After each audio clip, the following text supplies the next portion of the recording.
Hey, what's up, guys? Thanks for tuning in. So, here's just a class project for my teacher.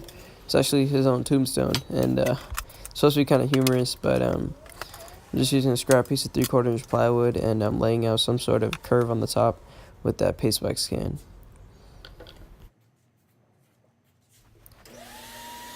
And so here we're going to try to cut that shape out on the bandsaw, and I'm going to stay as close as I can to the line, but not touch it. And so this is going to allow me to sand to the line later and get the perfect shape I want. But I just left it pretty rough because we're going to go for a rustic look in this project, and it really shouldn't matter that much.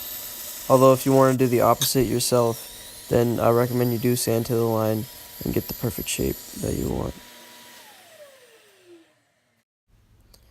Also here, I clipped off the corners on the bandsaw off camera, and you can see right here that the corners are gone. And then I started laying out the letters of my teacher's name, and this was pretty difficult. I don't think I'll ever do it again, but I tried to write out the letters with the V groove bit, and next time maybe I should just try to go in a couple passes rather than try to go the full depth in one whole pass.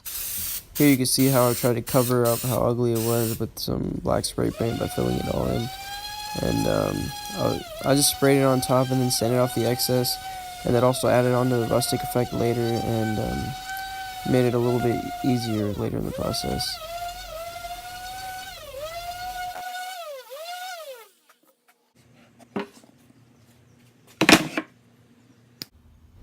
So all I did right here was just trim out the whole thing, and actually sanded it down off camera with 220 grit paper.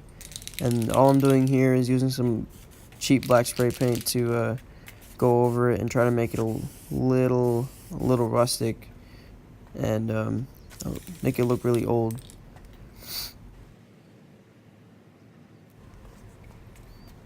And then here I just try to continue that same thing with using some leftover stain, some gray stain.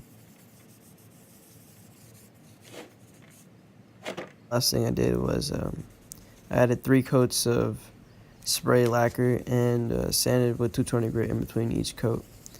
And that's pretty much it.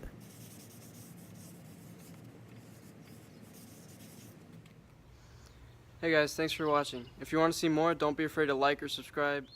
And if you have any questions, please leave them in the comments. Thank you.